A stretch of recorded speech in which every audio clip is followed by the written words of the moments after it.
Alright guys, we are going to be reacting to why Germany's conscription plans are falling apart. Damn, I'm right here in Puerto Rico. We having a good time here, a little vacation. But still, we need to just lock in and do what we do best, react to good content. Let's jump in and see what's going on, guys. Last week, Germany's draft military service bill, due to come into force in early 2026, experienced a major setback after a row erupted in the governing coalition over a proposed lottery system.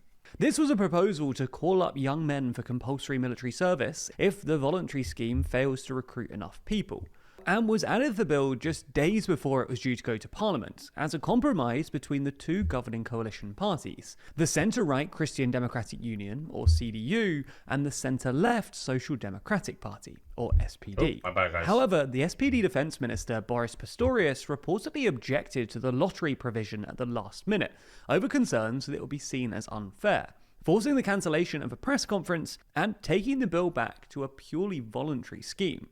So in this video, we'll explain Germany's rearmament crisis, why it's not going to plan, and what might happen next.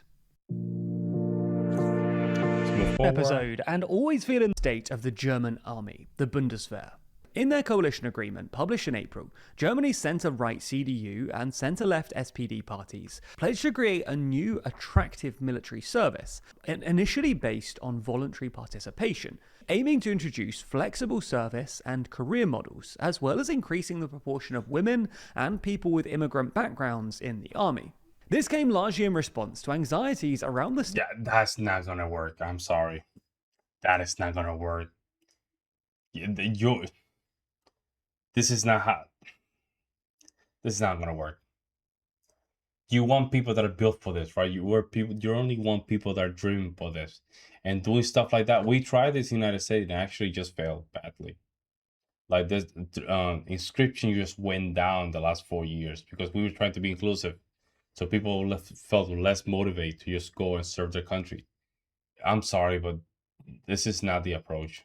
State of Europe's defense readiness since Russia's invasion of Ukraine, and the fact that the German army has shrunk significantly since the end of the Cold War, from nearly 500,000 troops in the 1990s to just 181,174 today. As such, Germany aims to expand its armed forces to 260,000 by 2035, and more than double its number of reservists to 200,000.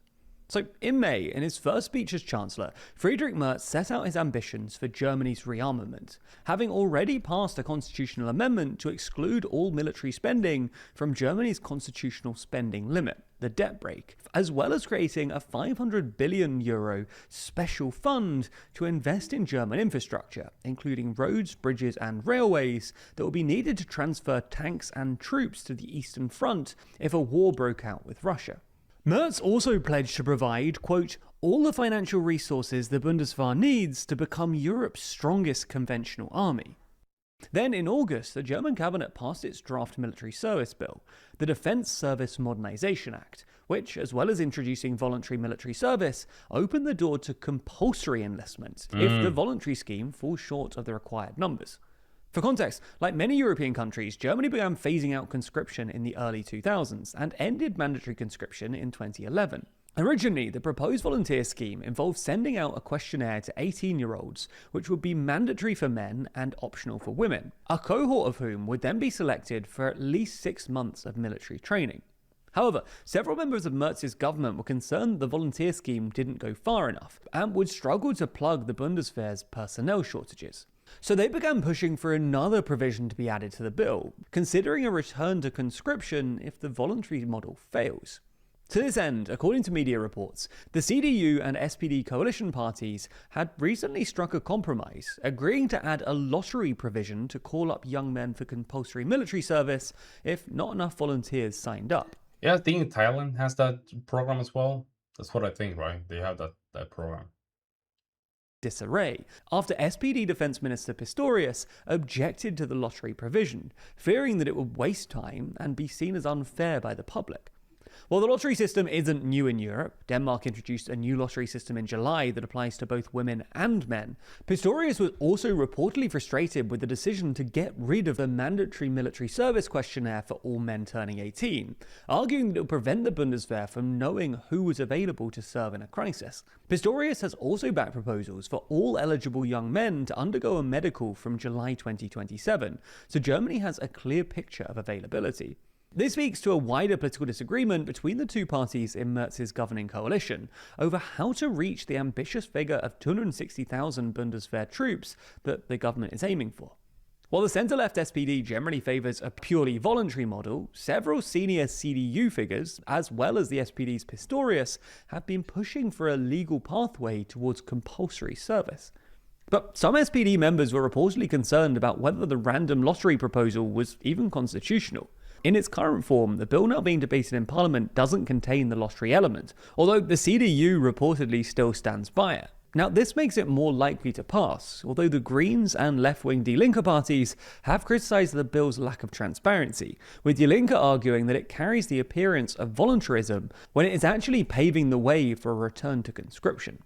But even if the bill passes, perhaps the deeper problem for Germany's rearmament drive is that young Germans just aren't that interested in military service, let alone conscription.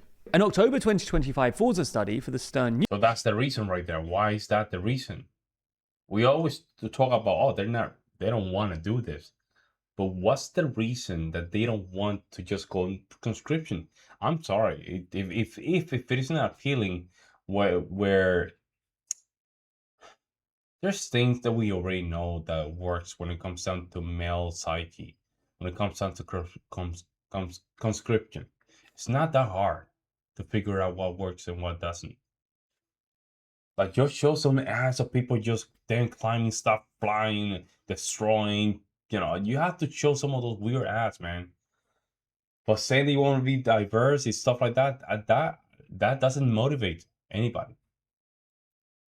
Newspaper found that while a majority, 54%, of Germans support compulsory military service and 41% oppose it, among 18 to 29-year-olds who would be directly targeted by the scheme, this opposition rises to 63%. This partly explains why the average age of a German soldier is now 34 and creeping upwards.